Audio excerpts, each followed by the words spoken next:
پنجاب کے شہر فیصل آباد کے علاقے مدینہ ٹاؤن میں قائم مدنی مرکز فیضان مدینہ میں دعوت اسلامی کی مرکزی مجلس شورا کے رکن و نگران پاکستان مشاورت حاجی محمد شاہد اتاری کے 2 صاحبزادوں قربان رضا اتاری اور فیضان رضا اتاری جبکہ 2 اور اسلامی بھائیوں کے نکاح کا سلسلہ ہوا۔ صاحبزادہ اتار حضرت مولانا حاجی عبید رضا اتاری مدنی مدت ذیل العالی نے چاروں اسلامی بھائیوں کے نکاح پڑھائے اور انہیں دعاؤں سے بھی نوازا۔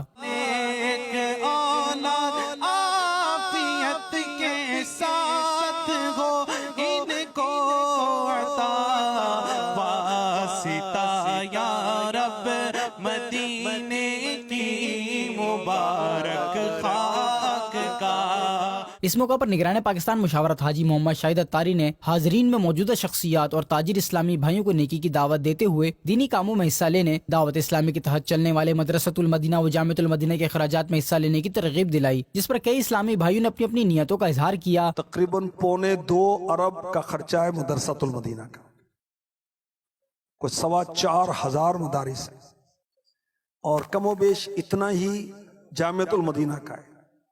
کوئی سالانہ خرچہ جامعۃ المدینہ جس میں ہمارے بچے ہماری بچیاں عالم اور عالمات بن رہے ہیں، ان کا سالانہ خرچہ 1.5-2 ارب کے لگ بھگ ہے۔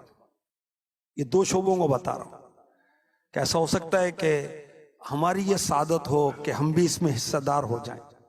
ایک تو یہ کہ زکوٰۃ دینی ہے تو چلیں یہ دے دیں، دین کی خدمت بھی ہو جائے گی، زکوٰۃ بھی ادا ہو جائے گی اور کتنے اچھے مصرف پہ استعمال ہوگی۔ اور ہم اوروں کو بھی کہیں، چندے کے لیے کسی کو کہنا یہ بھی نیکی کی دعوت ہے۔ زکوٰۃ کے لیے کہیں گے اس کا تو اور ہی ثواب ہوگا، کیوں فرض ادا ہوگا نا اس سے۔ آخر میں نگران پاکستان نے بھی دعا کرائی۔